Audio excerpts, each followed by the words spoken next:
estimulou um debate importantíssimo na Espanha. Afinal, como o país lida com o racismo? Sem leis específicas que punam ofensas raciais, as situações de preconceito são lamentavelmente cotidianas. É o que contam brasileiros que o Fantástico ouviu em Madrid. Olha a torcida, olha a torcida. Oh, meu Deus, mano.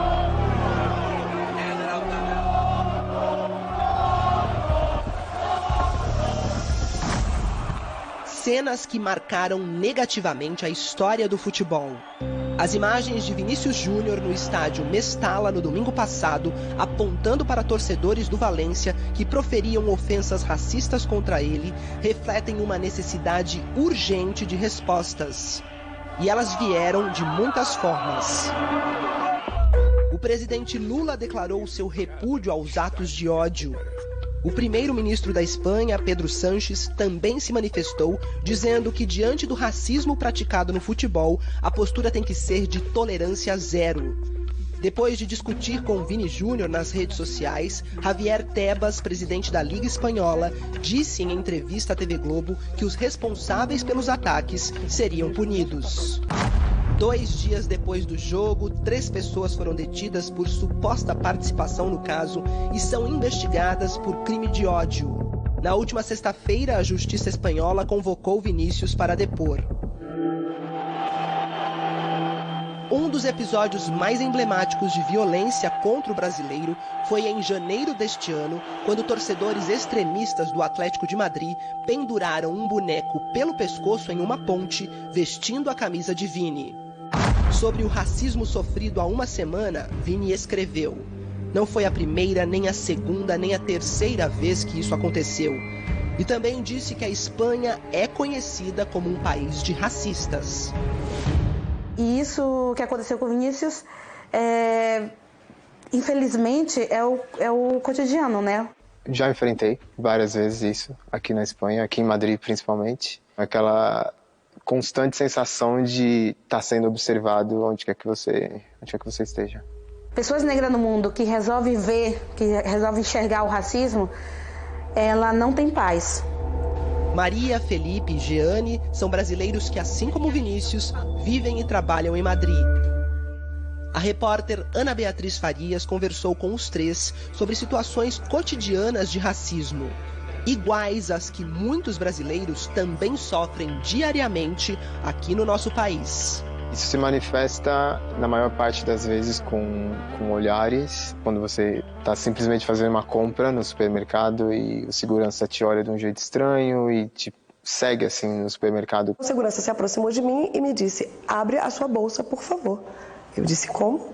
"Não vou abrir." Ele falou: "Não, mas todos têm que abrir, é norma do estabelecimento." Eu falei: "Olha, quantas pessoas estão atrás de mim e quantas pessoas passaram na minha frente, e em nenhum momento eu vi você se dirigindo a elas para que abrissem a bolsa." Eu entro no mercado porque não tem jeito, porque a gente tem que comprar comida.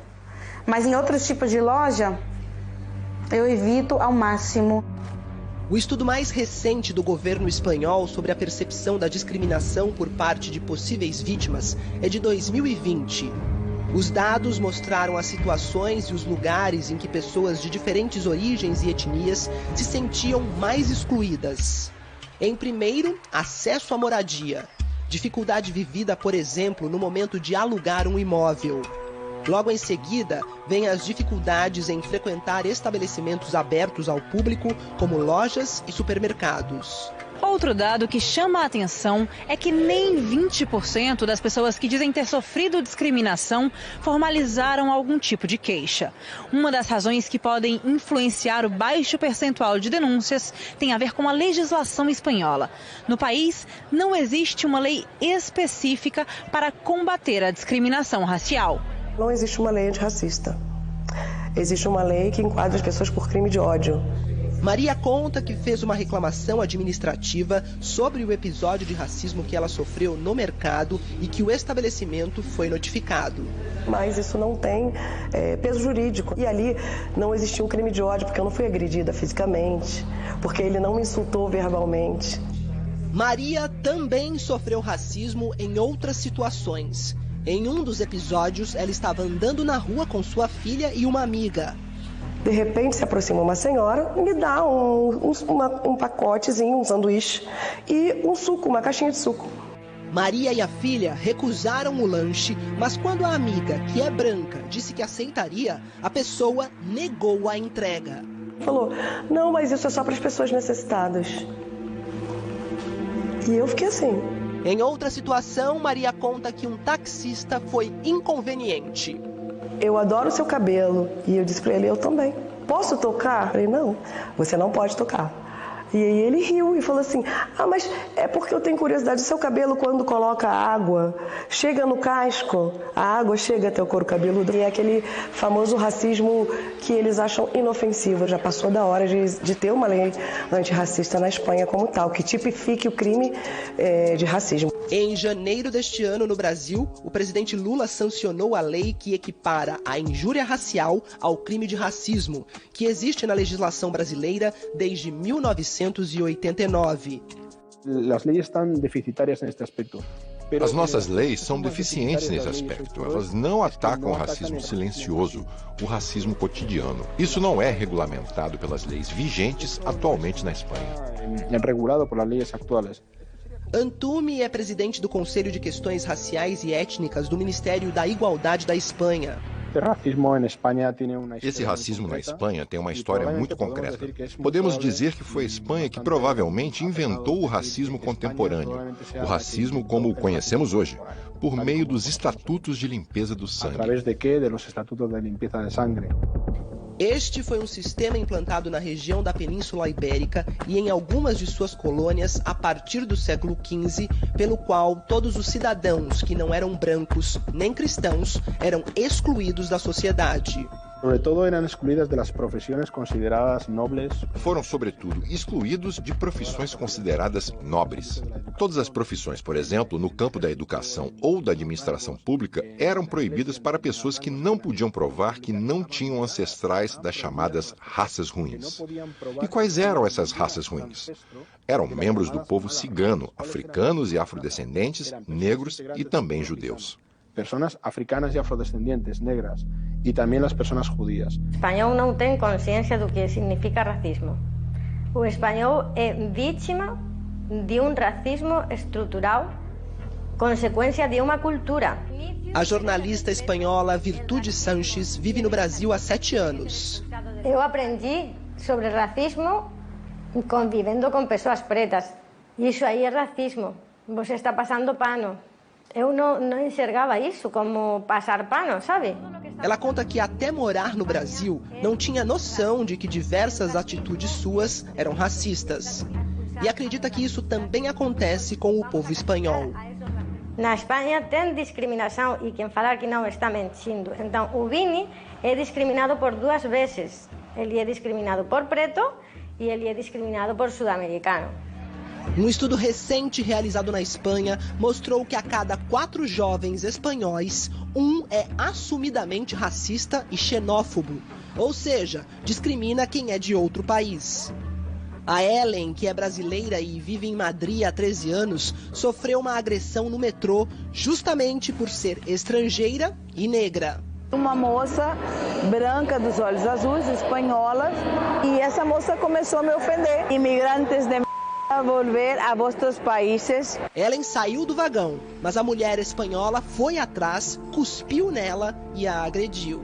Ela me deu um soco no olho, meu olho ficou roxo durante 1 mês e pouco. E você não quer acreditar que um problema de cor seja um motivo para que uma pessoa te dê um soco na cara. O racismo é uma questão estrutural no nosso país. Como sociedade, temos que trabalhar para eliminá-lo. Para esse cientista político espanhol, a postura contra o racismo precisa mudar. O que fazem é minimizar o problema, em vez de assumir. Está cada um como indivíduo, como ser humano, fazer a nossa parte, tentar desconstruir o nosso racismo que foi aprendido. Virtudes é correspondente no Brasil de um dos maiores jornais esportivos da Espanha. Ela, que acompanha Vini Júnior desde o início da carreira, acredita que o que mais incomoda os espanhóis é o fato de Vinícius não se calar. um garoto corajoso que pertence a uma geração de jovens pretos que não tem medo de reclamar da igualdade deles como seres humanos. O Vini, ele incomoda porque ele reage, ele não resiste só, ele reage. Ele faz essas pessoas olharem de frente a sua condição de pessoa racista e isso incomoda.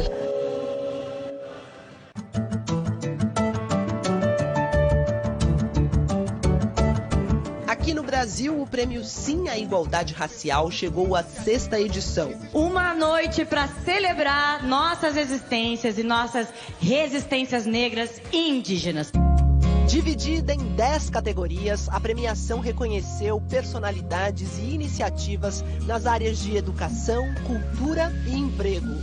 A educadora e filósofa Cristina Itacuá, coordenadora do projeto Escolas Vivas, foi premiada na categoria Inspiração. Para mim, a escola não é só o prédio, mas a escola é o rio, a escola é a casa de reza, a escola são todos os espaços onde a gente pode aprender. Esse é o conceito do projeto Escola Viva, que ela desenvolve na terra indígena Rio Silveira, em São Paulo. O meu sonho é que as crianças possam ter um rio limpo, uma floresta viva, para poder praticar essa escola viva. Eu queria mostrar o que tem aqui dentro de cultura, o que tem aqui dentro de talentos, o que tem de potência que existe dentro da favela e que ninguém fala sobre. Renê Silva fundou no Complexo do Alemão, no Rio de Janeiro, a ONG Voz das Comunidades, que começou como um pequeno jornal comunitário. A impressão do jornal, os primeiros exemplares, foram feitos dentro da escola. A diretora ajudou ali. Ela falou, se a escola é da comunidade e a comunidade é da escola, então a gente tem que fazer um trabalho juntos. E ele tinha 11 anos só, agora tem 29. O Voz também cresceu. Hoje é tocado por 35 funcionários.